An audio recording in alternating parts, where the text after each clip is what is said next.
Friday night's win over the Pelicans was filled with a lot of drama and a couple of intense scuffles. As expected, there were some repercussions for the Heat, and we'll break down how that affects Miami when they take on the Sacramento Kings on Monday. But with key players out of the lineup, who has to step up versus the Kings? And could the win in New Orleans be the spark that Miami needs to close out the regular season? We start off your week with a great episode of Locked On Heat. You are Locked On Heat, your daily Miami Heat podcast. Part of the Locked On Podcast Network, your team every day.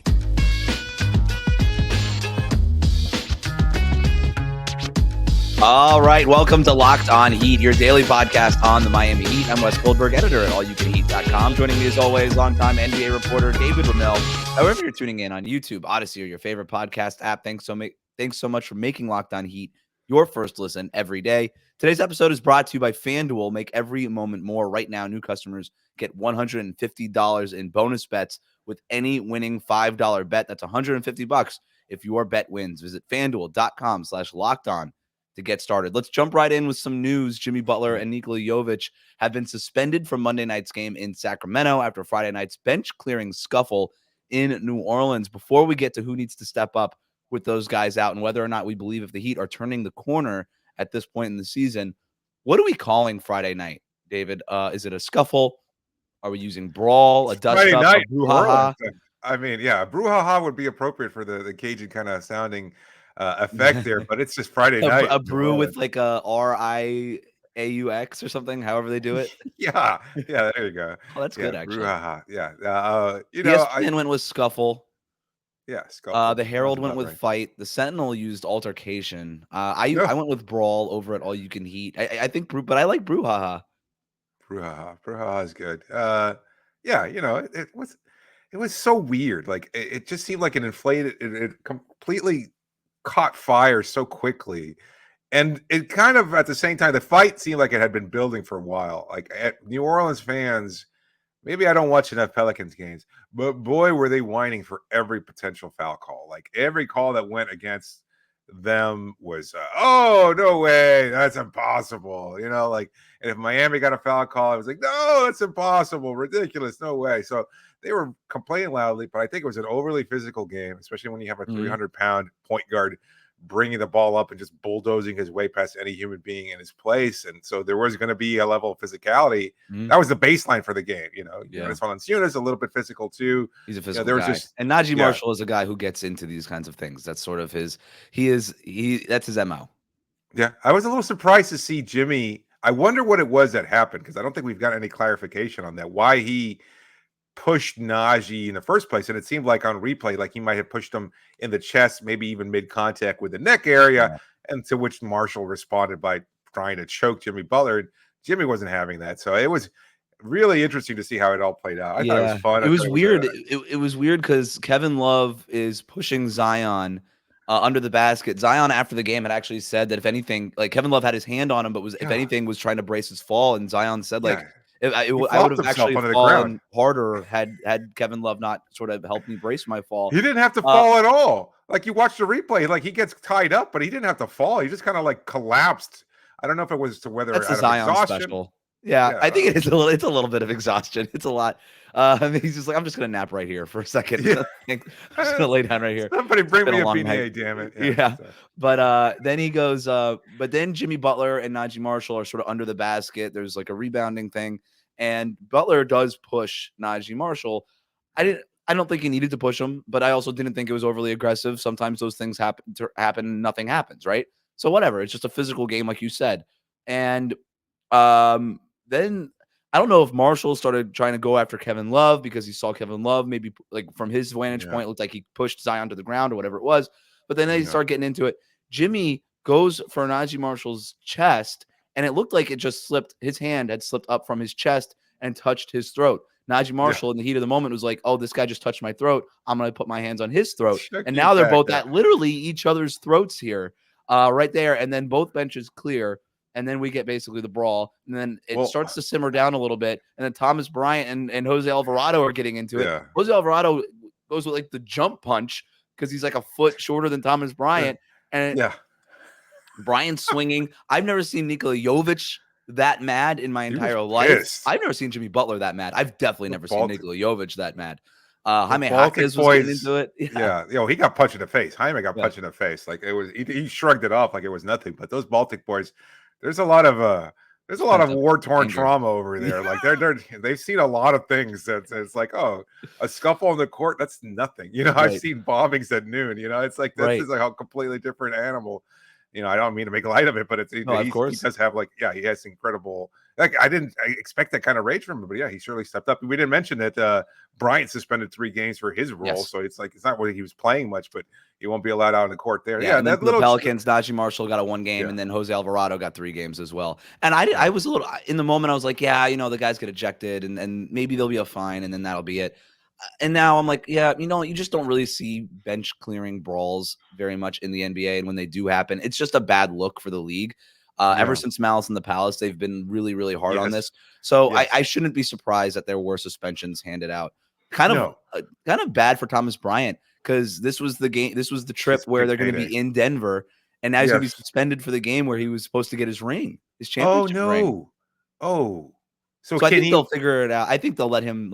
I think he could be in the building. I think can't he? Yeah, I think so. Yeah, be in a suit maybe, but whatever. At least he'll get his ring. Like that's unbelievable. Maybe they can make an appeal and have him be in uniform for the Denver game, and he can serve the third or at game. Least maybe in the warm-ups, just like the Heat warm-ups or something, like where it's not a full uniform, and it's like, all right, go out there. You could get the ring, do the thing. They'll figure it out. They'll figure it out. I think that the league is flexible enough where they can hear whatever argument Miami is likely to make. On you think the suspensions were fair on Jimmy and Nico?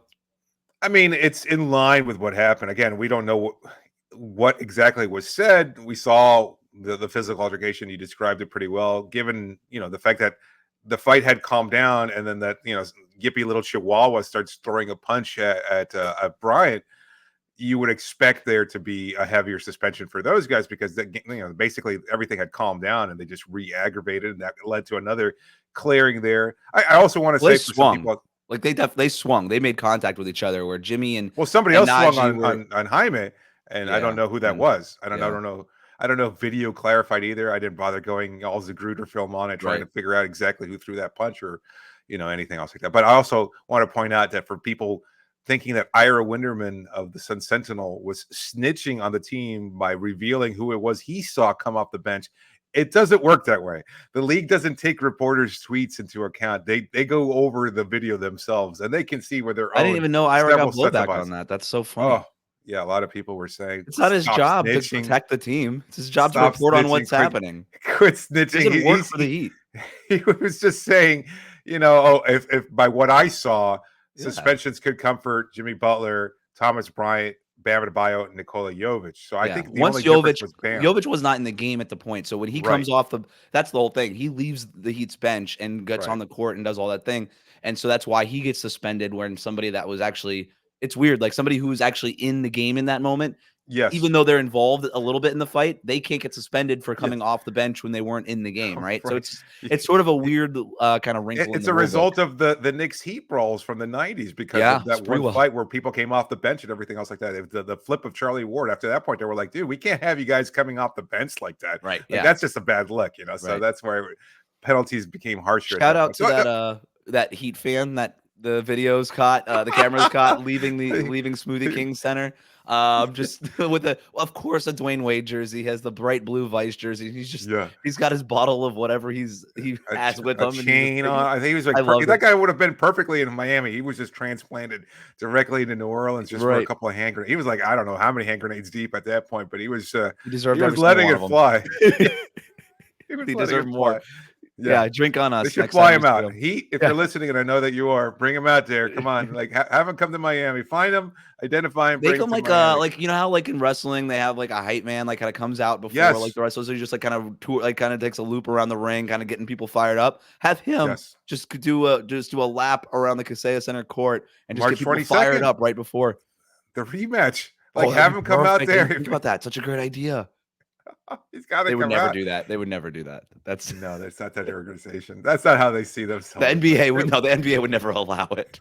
for any organization. Yeah. No, but Let's if just let's get tempers flaring before the the tip off. Heat is not above, asking for forgiveness rather than permission. So Correct. I could see them Maybe. doing it, but then getting a penalty from Get him a nice the seat. Get him a nice seat in the lower bowl and just keep panning over to him. Have the in-arena camera keep panning over to him and just tell him. Yeah, like, don't hey, give him a you're gonna be mic. the That guy's star. not going to control himself. He's not. No, he's Mike. not gonna Just let him keep doing the thing with the chain and just keep pointing to the jersey and that's it. Yeah, pointing, pulling Be a at hero. it, tugging at it. Be a Yeah, hero. it's hilarious.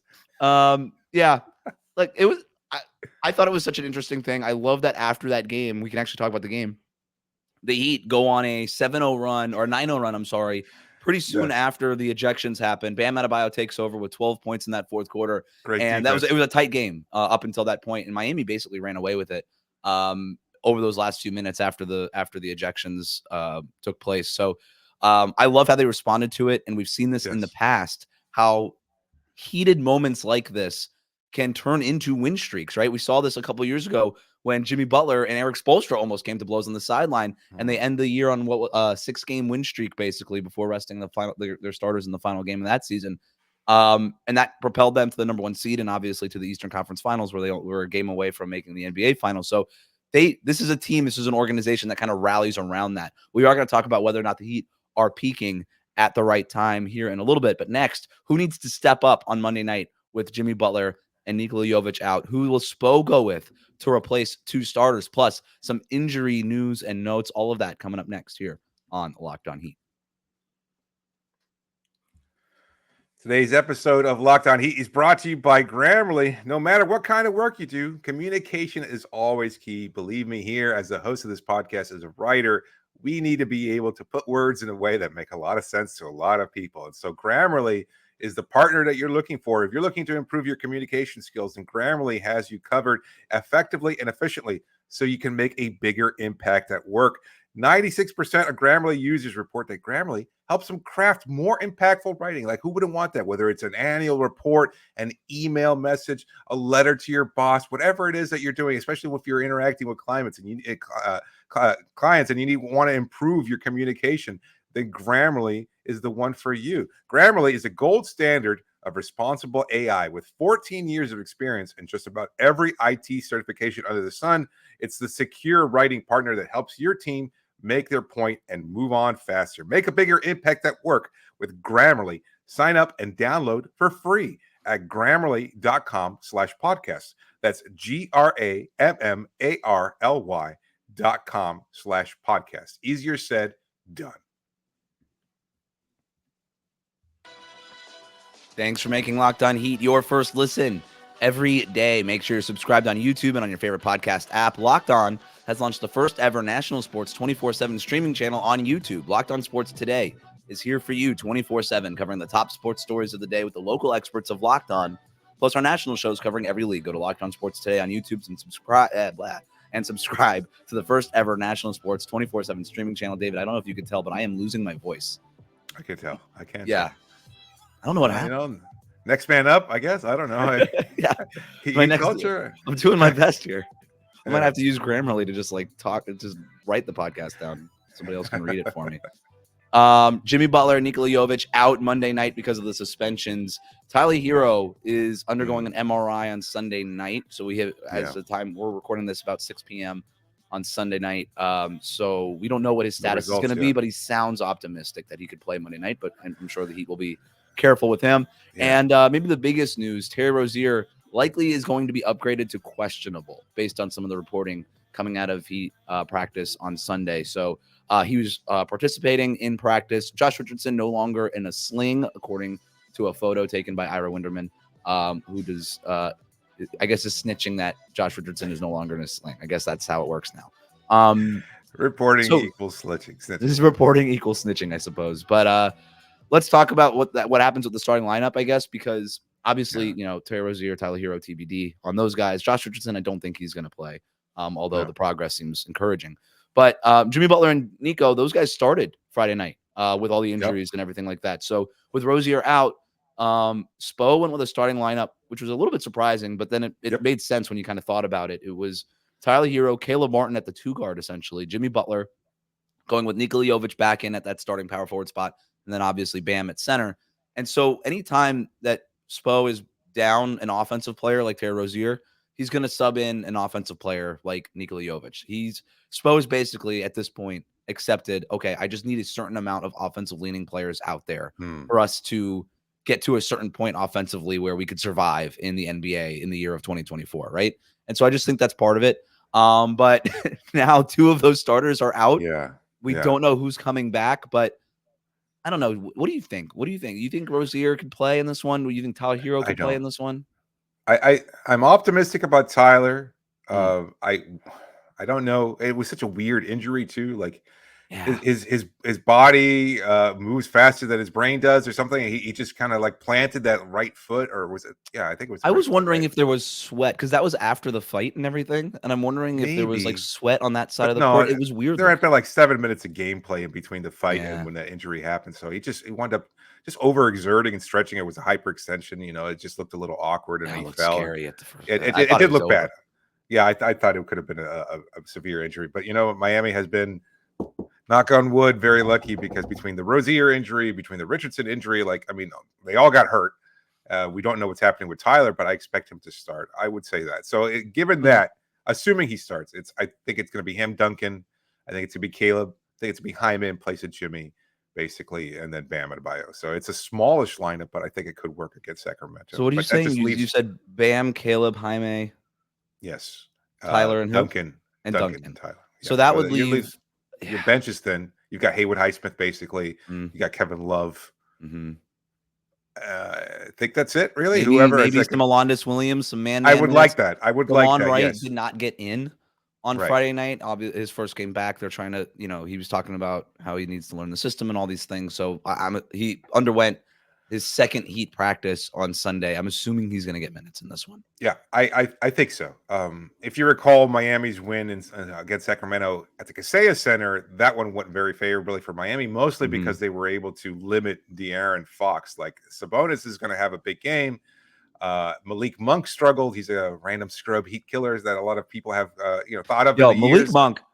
He might win 6th man, dude. That guy's killing everybody. He's killing benches left and right. Yeah, he's not a scrub anymore. He's not random either. He's just a guy who's torched Miami for years. But De'Aaron Fox was the key there, and Jimmy also had a 31 point outing. So to answer your original question about who has to step up, I honestly think it's Jaime. I mean, obviously it kind of falls on everybody, but if Jaime's going to get these bulk of the minutes as a starter, and I expect that to be the case, he needs to have a big productive night. And maybe it's California, not quite a return to Southern California, where he calls home, but at the same time, an opportunity for him to show up. I would really like for him to have 30 some odd impactful minutes and maybe have closer to a 20-point outing. Like, that 3-point shot has to fall. Yeah.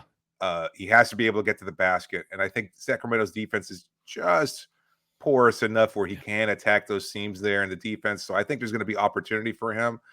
They play at a faster pace, though, so you're going to have to, again, ignite defense to offense, that kind of thing. So in order for him to get those opportunities, but I think it's Jaime, and I think it's DeLon. I think if you're going to be able to shut down De'Aaron Fox, you're going to have to throw the new guy out there, test him defensively, see if he can, try to poke the ball free on occasion. Maybe, again, create a couple of turnovers that might lead to some easier offense. That would be my keys as far as who has to step up. Now that you're saying that, maybe you start DeLon. Who knows? Like, it would be very like Tyler's out of the rotation completely, or even if Tyler's in and you bring Duncan off the bench, so you have some basically somebody coming off like a 6th man type. Because if right now your bench is Kevin Love, Haywood Highsmith, I mean, maybe Alondas Williams was right. I just don't know that you trust him since he hasn't really played for you yet. So maybe you bring Duncan off the bench. Maybe you start Highsmith to chase De'Aaron Fox over those Sabonis screens. Those hard-hitting Sabonis screens, like Spo's gonna have to decide. Obviously he's gonna have to make some decisions here. But I think those are the guys who are going to play, regardless of who starts and who comes off the bench. You're right. No question whether or not they should get any playing time either. Please, these are the guys. These are the guys. Well, you know what? We'll probably see some Jamal Cain in this one too. I mean, you're gonna need your 2-way wings, or your longish wings anyway, in this game. You're right about DeLon Wright. You're right about Jaime. Jaime was 2 for 8 against New Orleans for 8 points. Missed all 3 of the 3-pointers he took. Did go 4 for 4 from the line. I actually thought played well, like a good floor game against the Pelicans, especially down the stretch. He was a +8 overall in that game, so his minutes were productive. But that shot, it's just like at some point when you're down Jimmy Butler, the productive minutes, the good floor game, like all that stuff's great. At some point, you got to produce points, I and think he it's hasn't getting in really his been head doing a that. little bit. I think Maybe, it's getting in his head. but I also think without Jimmy Butler, and he's like, hey, just go start and just go play your game. Like, don't Right. worry about it. It might actually Right. free him up a little bit. And Yes. it seems like counterintuitive, but I think Jaime, we've seen him thrive as a starter with Right. Jimmy out. So I think he is comfortable in that position. But Bam Adebayo has to step up. Just like he stepped up against New Orleans down the stretch, it comes down to him. He's taking these center battles against big name centers very personally this year. Especially Sabonis, yeah. He took it personally the first time in Kaseya Center. He needs to outplay Domantas Sabonis. If he doesn't outplay Domantas Sabonis, I don't see how the Heat win this game, point blank. He has to be better than him. That's a good point. Sabonis is a guy who a lot of fans of the league have kind of compared to, like, oh, who's the better player? I think Bam, the more versatile player, especially with what he brings defensively, but you can't deny what Sabonis does offensively. And if you recall, awesome. even that broadcast, like Eric Reed talking about him being, a potential fringe MVP candidate. I think his game has cooled off a little bit from that point in mid-January. But he's still been very good, to your point. He's been, I guess, arguably Sacramento's best player. So I think he is certainly the biggest threat to a win on Monday night. So it's going to be interesting. It's a week slate too, like not only 4 games on the night. Miami's got a 10 o'clock tip off there. It's going to be interesting how they respond. And again, you mentioned it in the first segment. Does the fight kind of provide that spark that Miami needs? Because they have responded. How will they bounce back? Again, now it's one thing to have the fight and look for a spark, etc. But it's another thing when you've got 2 starters missing in Nikola Jovic and Jimmy Butler, your best player. So how does Miami bounce back against Sacramento? This could be a really telling game for not just the rest of the road trip, but the rest of the regular season. We have seen this team respond in games without Jimmy Butler, right? It's been sort of their MO all season in a very weird way. Like this team actually has a winning record with Jimmy Butler out, and that's not how it's supposed to work when your star is out. This team does get up for these games. I'm, obviously excited for the game, excited to watch Bam versus Sabonis. You mentioned the spark. This team does go on runs after things like this. I do think it's fair to wonder whether or not the Heat are turning a corner here, despite the suspensions, despite the injury to Terry Rozier and Josh Richardson and all these things. It's weird that we have to ask that question, but that's the question we're going to ask after this here on Locked On Heat. Today's episode is brought to you by Stitch Fix. You know that instant confidence boost you get from an outfit that makes you look really good? Well, that's what you get with Stitch Fix. Stitch Fix is the way to easily upgrade your wardrobe with a professional stylist that helps you find new on-trend favorites that will work for you. You just give your stylist your size, your style, and your budget preferences, and you get boxes and how you want to. No subscription required. It just sends you 5 just for you pieces, plus an outfit recommendation and pro styling advice. It keeps you what works. You keep what works, and you send back the rest. Your stylist always sends just right pieces, and the fit is on point. It's like they have a style ESP. I don't know how they do it, but they just get you. Stitch Fix makes it all so easy. If you don't like to shop and you like to save time and effort, then Stitch Fix is the option for you. You get outfits that make you look good and feel good. And if you don't love something, just send it back. Again, shipping, returns, and exchanges are always free. Style that makes you feel as good as you look. Get started today at stitchfix.com/lockedon. That's stitchfix.com/lockedon. stitchfix.com/lockedon. Thanks for making Locked On Heat your first listen every day. Make sure you're subscribed on YouTube and on your favorite podcast app. Everydayers, tune in on Monday night for our recap of the game in Sacramento. We'll have our reactions, hopefully be handing out some credit cookies. A little bit of a show note here. So this episode, if you're watching usually on YouTube, then you're watching us on YouTube. If you're trying to find us on your podcast app, whether it's Spotify, Apple Podcasts, Odyssey, whatever app that you use, and it's before noon on Eastern time on Monday, you're not going to be able to find us. Just some back end. We're kind of migrating hosting platforms, so it's in-house stuff. It's not going to affect any way that you consume the podcast, but other than it's just not going to be available on the audio platforms between the show's release and noon on Monday. But then after that, it'll be there, and then all our shows after that will be there once they're posted at regular times. So just a little note on that. But understandably, also, I just want to add, understandably, a lot of fans, as loyal as the Heat fans are, might not be able to catch the whole game on Monday night since it tips off at 10 o'clock. by the time it ends, but we'll be there bright and early Tuesday morning to get you ready for work with a podcast. So make sure that you listen wherever you get podcasts and here as well on YouTube. Yeah. The Heat have won 7 of their last 9 games going into that game in Sacramento. Jimmy Butler said after Friday's win that he loves how the team is playing, saying, quote, "I think our team is so ready for anything that anybody's throwing at us. We're so together playing some incredible basketball. I don't think it matters who we go up against right now. It's that time of year." David, are the Heat peaking at the right time? Oh, man. I was thinking about this, and I actually suggested this question because I know a lot of people have kind of leaned into this idea. They've won 3 straight. The vibes are good. They had DeLon Wright.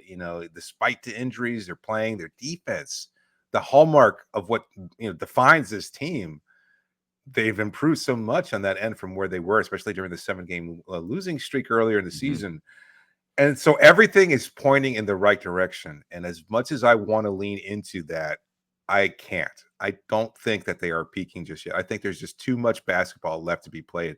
And I think Eric Spoelstra and most of the players would probably agree with that notion, because Jimmy Butler, if there's one thing he's going to do, talk about a hype man, as we did earlier, like he is the ultimate hype man. He always puts that out there. We're the best. We're going to win. We can beat anybody, etc. So he's always, very loudly proclaiming how good this team and how good he is. And I think that's his job, as the team's emotional barometer, the team's leader, etc.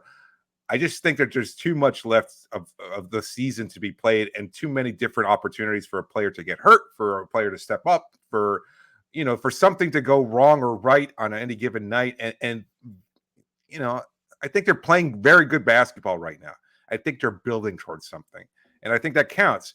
But I'm going to fall just shy of saying that they're peaking at this moment, because you know what? This team peaks during the playoffs when it matters most. You don't want to be peaking right now. Yeah. There's 26 games left, whatever. You don't want to be peaking right now. If you peak right now, then you're going to fizzle out. You don't want to be peaking right now. That said, we have not seen a sustained stretch of excellent basketball from this team all season. We just haven't seen it. A 4-game win streak. What's the longest win streak so far? 7-game win streak. Maybe that's it. But it hasn't been any time recently. And this is the best basketball they've played all year. And that to me matters. The proof of concept part of this, that matters. Yes. Okay. Jimmy Butler can get to this level again for a long time. Over these last 8 games now, he's either scored 20-plus points in all those games. He was playing great in New Orleans before he was ejected. The only time he didn't score 20-plus points over this last 8-game stretch for Jimmy Butler, and I know he missed 2 games dealing with a personal matter, the only time he didn't score 20-plus, he had a triple-double with 17 points, 11 rebounds, and 11 assists. He's playing his best two-way basketball this season, and all the sort of puzzle pieces fall into place when that happens. Bam has played great. His defense lately, he had a block in New Orleans that's going to be added to his Defensive Player of the Year highlight reel. Like, all of these things, like, he's playing great. Other players are starting to turn a corner here. I loved what we saw from the Terry Rozier minutes before he got hurt, and it sounds like he's coming back. So I do think, peaking or not, this team is starting to turn that corner that you have to turn. You have to get around that corner and kind of hit that long drive, right? Down, like just this long drive where you could put your pedal to the metal and make that run, and then peak just as the playoffs are approaching. And for now, I think that's important. And then obviously stacking these wins and getting out of the play-in tournament. The more we've talked about it, you and I have talked about the possibility of maybe getting home court advantage in that first round. I'm starting to care about that a lot less. We were kind of texting, and I'm like, hey, you know what? I don't even know what kind of matchup. To me, I would be, and I wouldn't say like start like playing with your wins and losses to try to force the right matchup. Manipulate the schedule. Right. Yeah. You don't want to start manipulating stuff. But to me, I'd rather just be playing the right kind of basketball and have all of any questions that I need answered. Is Nikola Jovic a playoff rotation player, or isn't he? Can we learn more about him over these next 26 games that maybe give us a hint towards that? Do we need whatever it is, like, what is DeLon Wright for us? Can he be a playoff guy? Is Terry Rozier ready to go? Can we be cautious with Terry Rozier to make sure he's fresh for the playoffs? Cautious with Tyler Hero so make sure he's ready to go for the playoffs. Those things to me are much more important than trying to force your way into home court, although you got to get out of the play-in tournament. To me, 5th or 6th seed, now we're rocking and rolling. After that, I don't care what seed you are, but just make sure you're not in the play-in mix. I think it's certainly an attainable goal too. Like, sure. There are a lot of teams that have been struggling. Philly lost today. Dealing with their own, they're dealing with their own injury issues. the Knicks lost. They're going to have these moments. So for Miami, you want to continue to build these habits, and I think it's trending the right way. And I think that this team has historically looked to that. You pointed out earlier the altercation between Jimmy Butler and Eric Spoelstra back in 21-22, right? And that was a big moment there. And everybody kind of thinks of it as being like this positive spark, but they wound up losing 2 more games after that. It was in the midst. It was the second loss. It was a loss against Golden State at home, and then they wound up going for 2 more losses, 4-game losing streak, and then they won 6 straight before their final end of the season game against the Orlando Magic. If I recall correctly, that was the Victor Oladipo game where he went off. They benched everybody, and Oladipo scored like 41 points or whatever it was. Yeah. Yes. So, but you want, again, you need these kind of moments of adversity so that you can figure things out. And I like how they've typically approached these things. All those questions you just asked, I think Spo and the staff are definitely looking at that and they're trying to determine. But right now, there's so many questions about players missing time, injury, etc. Once they come back to Miami, and I think by that point, you'll have Rozier back, you'll have Richardson back, you'll have some more clarification about DeLon Wright and his role. Even Thomas Bryant will be back from suspension. So I think from that point, they'll start using those games as a launch pad to kind of figure out, get those answers for those questions and have everything fine-tuned by the time mid-March, I would say, rolls around. Because this is how this team has always operated, with that idea of getting better, having these good habits in place and continuing to build on them as the season progresses. The Heat play in Sacramento on Monday night. We'll have our recap for you after that game. It's in Portland on Tuesday night, second night of back-to-back. We will be working that second night of back-to-back. No days off for us. That we'll have a recap for you after Tuesday night, and then Thursday night in Denver to finish up this trip. Also a late game. We'll have a recap for you after that. We'll have a couple of episodes in between as well. But for now, thanks for making Locked On Heat your first listen every day. Hit that subscribe button. Follow us on your favorite podcast app. Like the YouTube videos. Leave your comments. Tell us what you thought about the brouhaha. Tell us what you think that Spo should do with the starting lineup. Let us know what you think about the show. And thanks for listening.